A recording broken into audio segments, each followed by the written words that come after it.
Army public school Nagrota, केंद्रीय विद्यालय नगरोटा या दूए भी जिहड़े स्कूल है उत्थे अगर नगरोटा की 42-43 पंचायतें दे बच्चे पढ़न जाना हो तो 13-14 किलोमीटर का रस्ता तय करना पौंदा। इन्हें पंचायतें दे मते सारे लोकें अपने लोकल लीडरें अगे गुहार लाई ही कि एक पुल बनाया जा बुझालता तू खेल गाउन नगरोटा तक ते डिस्टेंस रही हुंदा 3 किलोमीटर। और APS के बच्चे सानू ये मुद्दा भेजे दा कि अस मते सारे बच्चे जिहड़े आर्मी पब्लिक स्कूल नगरोटा च ने या केंद्रीय विद्यालय च ने या फिर दूसरे स्कूलों च पढ़ने जाते हैं, उन्हेंगी ये 13-14 किलोमीटर का एक्सट्रा बर्डन है। गड्डियों का किराया 4000 रुपया महीना, 5000 रुपया महीना बच्चे देंदे ने, जिहड़ियां गड्डियां बच्चे के घर ले जांदियां। इस बारे जो उत्थों के लोकल लीडरशिप ने भी सारे इकट्ठे हुई है सरकार की आख्या कि एक पुल का निर्माण तवी पर किया जा बुझालता तू खेल गाउन नगरोटा। उसकी DPR भी बनी और इस DPR 2023 दे विच बनाई है ते सबमिट की 101 करोड़ का यह प्रपोज अमाउंट हा इस पुल वास्ते। MP जुगल किशोर शर्मा उन्हें भी लैटर दिता, MLA रहे पहले जिहड़े उन्हें भी लैटर दिता, DDC BDC सारे लोकें एफर्ट्स लड़ाए और पूरी एक DPR बनी है इसलिए सैक्रेटेरिएट च पे दी है। हुण बच्चे की गुहार है कि वह DPC जी पे दी है तुहाडे कोल उसी पास करो तो इत्थे एक पुल बनाया जा। मसला है 43-44 पंचायतें का जिहदे च डंसाल, मानसर, सरोईसर, प्रगालता, सरोईसर, मनवाल, संगन, ऐथम, परमंडल, बून, खला, सड़गाल, बजालता, ये मती सारियां चक लारगन, इतने मते सारे जिहड़े बसिंदे ने सारे लीडर भी मिले। ये पर यूनानिमसली सारे एक डिसीजन लिया कि ठीक है DPR बनवाने आ। DO लैटर सारे लीडर दिते, उसदे बाद जो DPR तैयार हुई 2023 की DPR सैक्रेटेरिएट च पे दी है, साल हुई है 3 पर अजे थोड़ी वो पास नहीं हुई। 13 किलोमीटर का डिस्टेंस है जो घटिया 3 किलोमीटर रही जाता और होर भी लोगों बड़े फायदे हो जाते इस पुलों के कन्ने, लेकिन अजे थोड़ी ये पर कोई काम नहीं किया। जेडे CBSE स्कूलों या APS च पढ़ने वाले कोई 100 को 150 को ज़्यादा बच्चे इस इलाके दिन जिहदे सानू जिहड़ा मुद्दा भेजा उन्हें परगुन रसगोत्रा ते शनैया रसगोत्रा, स्नेहा शर्मा, चिवेश रसगोत्रा, स्नेहा शर्मा, ये मतलब सारे बच्चे जिहड़े ने APS नगरोटा दिन इनकी ये गुहार है कि ये खबर तुम चलाओ ताकि सरकार जिहड़ी है DPC क्लीयर करे तो नगरोटे च एक पुल बनी जा जिहदे कन्नै इत्थों के लोगों की इयां भी बड़ा फायदा होया ते खास करिए बच्चे आस्ते जिहड़ा 13-14 किलोमीटर का डिस्टेंस एक्स्ट्रा कवर करने पौंदा वो सीधा सैनिक स्कूल नगरोटा कोल जिहड़ा खेल गाउन की रस्ता निकलदा बुझालता तू उहदे कन्नै बड़ा ज़्यादा फायदा मिली जा, पैसे भी बचगन, टाइम भी बचे और मते सारे लोग जिहड़े कटोए दिन बगैर रस्ते के कारण उन्हें भी सीधा रस्ता तवी विचे उथों पुल बनने कन्नै निकली आ। हुण MP जुगल किशोर शर्मा साहब ने भी DPO दिता DO लैटर, उन्हें भी रिक्वेस्ट की थी बकायदा, डिप्टी CM सुरेंद्र चौधरी को भी लैटर गया उन्हें भी साइन किए दिन, सुपरडेंट इंजीनियर की पक्षी का भी पूरा सिस्टम तैयार हुई है, सब कुछ करी कुरी है।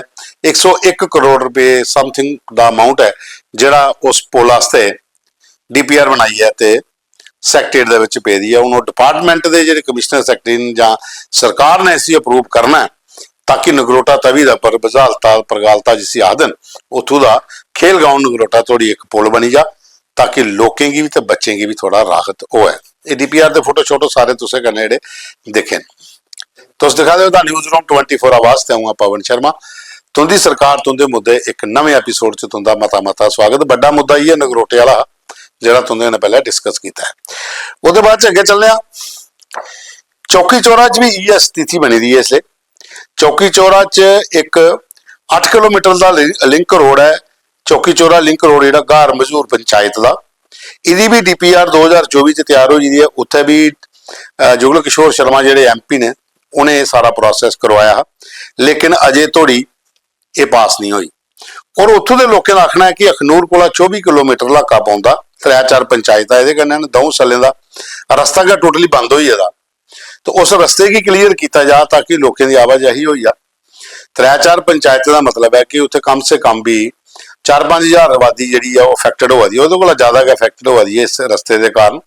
ਇਹ ਲੈਟਰ ਦੀ ਫੋਟੋ ਵੀ ਤੁਸੀਂ ਦੇਖ ਸਕਦੇ ਹੋ, ਜੁਗਲ ਹੁੰਦੀ ਤੇ ਕੰਨਾ ਜਿਹੜਾ ਲਿੰਕ ਰੋਡ ਦਾ ਰਸਤਾ ਜਿੱਥੋਂ ਬੰਦ ਹੋਇਆ ਉਹ ਦੇਖੋ, ਤੁਸੀਂ ਫੋਟੋ ਭੇਜਿਆ ਉਹਨੇ ਕਿ ਕਿੰਨੀ ਬੁਰੀ ਹਾਲਤ ਹੈ।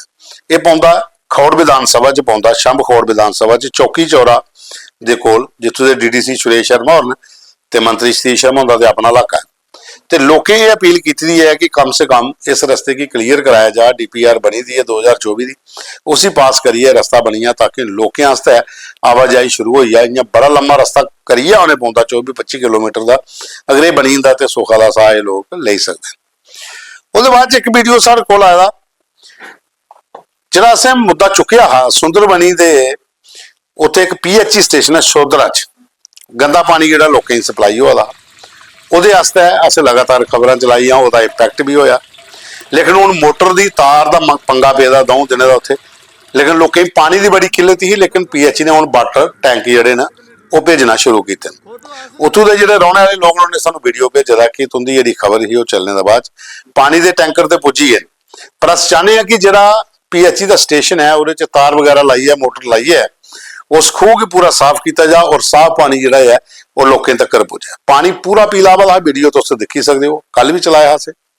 लेकिन उत्थों दे भी एक रौहने वाले बंदे ने सानू वीडियो भेजे दा कि ये स्टेशन है, इत्थे ये दिक्कत आवादी है, पीने के पानी की मती सारी प्रॉब्लम है क्योंकि गंदा पानी स्कूलों भी सप्लाई होंदा, ग्राएं भी 4 पंजे च जांदा। वो पानी जिहड़ा मवेशी पीन उगे बीमार हो जाते, बंदे तो गल के छड्डो। पर हुण ये होया कि उस जगह का बाद खूह की सफाई वगैरह जिहड़ी है उस स्टेशन की PHE की वो आ रही है। दरअसल उत्थे CRPF का एक कैंप कोल उत्थों का जिन्ना गटर का पानी है सारा उत्थे आनी है पौधा, जिस वजह करना सारा पानी गंदा हो जाएगा। उन्होंने भी सफाई हो रही है, हुण मोटर लगे तार पाओ तो वह भी कला काम शुरू हो जाए। फिलहाल लोगों की राह देने वास्ते PHE ने पानी के टैंकर जिहड़े भेजना शुरू कर दिए। नमस्कार, ये जो आप वीडियो देख रहे हो सुंदरबनी के साथ लगते सोदरा PHE स्टेशन की है। कुछ दिन पहले हमने यह खबर चलाई थी, खबर चलाने के बाद थोड़ा असर हुआ लेकिन उसके बाद वापस काम बंद हो गया। जब हमने बात की PHE JE से तो बोलते बाकी काम तो हो गया है, लेकिन अभी जो मोटर में तार डलनी है वो तार नहीं है, इससे 8-10 दिन लग जाएंगे। तो हमने दूसरे JE से बात की कि अभी 10-12 दिन लग जाएंगे लेकिन हमें पानी की ज़रूरत है तो हमें टैंक भेजिए। उन्होंने कहा टैंक अभी जगह जगह जा रहे हैं, जब आपकी बारी आई तो भेज देंगे। हम प्रशासन से जो अपील करते हैं कि जल्दी से जल्दी यह काम पूरा हो। उसके बाद चले एक मुद्दा आया उधमपुर का। उधमपुर कोट रोड से एक ट्रक जिहड़ा है उस गली रॉन्ग साइड च गई है, जिथे बिजली दी तारां तूरां काफी थल्ले डिग पईयां, और कन्नै एक व्यक्ति जिहड़ा घायल भी होया।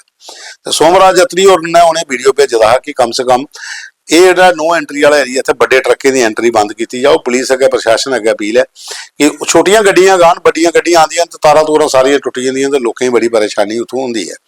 और उन्हें कल जी बिजली डिपार्टमेंट के अधिकारियों कन्नै मिले भी आए तो तारें की उत्थे दोबारा उन्हें की सैट किया जाता ताकि लोगों के घरें लाइट भी पुजे। नहीं तो ट्रक जिसले निकलते तो सारियां तारां तूरां तरोड़ियां चली जाते कन्नै, ਉਹਦੇ कन्नै फिर पूरे महल्ले ही अफेक्टेड होंगे। तो कोट रोड का मामला है तो उन्हें आख्या कि एडमिनिस्ट्रेशन ते पुलिस थोड़ा ध्यान दे, बड़ी गड्डियों की एंट्री जी है वो नो एंट्री का बोर्ड अगर लाई दिता जाए तो वो कन्नै बड़ी गड्डी इस इलाके च नहीं आवे। छोटियां कारां निकली जांदियां, बड़े ट्रक आंदे तारें दी तारां तरोड़ी है तो लोगों का समान समून सारा थल्ले जिहड़ा पै जांदा है। ये भेजे दा हुणे उत्थों का मुद्दा ते साथी होए साडे कोल अज दे फोटो वीडियो मुद्दे तो कल फिर मिल गए एक नवे एपीसोड प्रोग्राम की पूरा दिखा। लाइक करियो, शेयर करियो और कमेंट भी करियो।